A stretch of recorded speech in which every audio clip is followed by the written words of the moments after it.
MK. Raghavan അങ്ങ് ഇന്ന് അവിടെ ക്യാമ്പ് ചെയ്ത് രക്ഷാപ്രവർത്തനം നിരീക്ഷിക്കുന്നു എന്നുള്ളതാണ് നമുക്ക് ലഭിക്കുന്ന വിവരങ്ങൾ.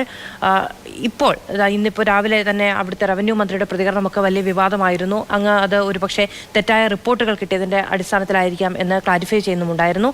ഇന്നത്തെ ഒരു ദിവസത്തെ ഒരു ആക്ഷൻ പ്ലാനിനെ അങ്ങ് എങ്ങനെയാണ് നോക്കിക്കാണുന്നത്?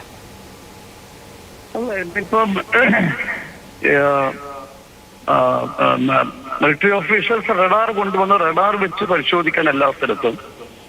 ഒരു സ്ഥലത്ത് ഒരു സിഗ്നൽ കിട്ടി, ആ സിഗ്നൽ കിട്ടിയ സ്ഥലത്ത് മാർക്ക് ചെയ്ത് അവിടെ മണ്ണ് നീക്കം ചെയ്യാൻ വേണ്ടി ആവശ്യപ്പെട്ടിരിക്കുന്നത്. ആ മണ്ണ് നീക്കം ചെയ്തുകൊണ്ടിരിക്കുകയാണ് ആ പ്രത്യേക സ്പോട്ടിൽ.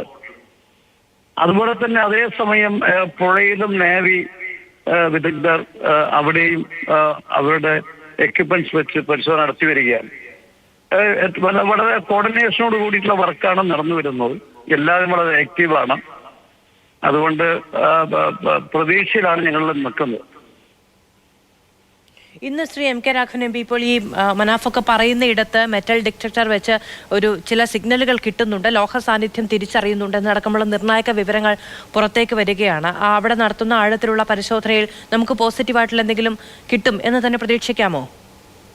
അല്ല, അവിടെ ഇപ്പൊ റഡാർ വെച്ചുകൊണ്ട് കിട്ടിയ സിഗ്നല് അതിന്റെ അടിസ്ഥാനത്തിലാണ് അവിടെ മാർക്ക് ചെയ്തിട്ടുള്ളത്. അവിടെ ഇപ്പം മണ്ണ് നീക്കം എർത്ത് റിമൂവ് ചെയ്തുകൊണ്ടിരിക്കുകയാണ്. അവിടെ മണ്ണ് നീക്കം ചെയ്തുകൊണ്ടിരിക്കുകയാണ്.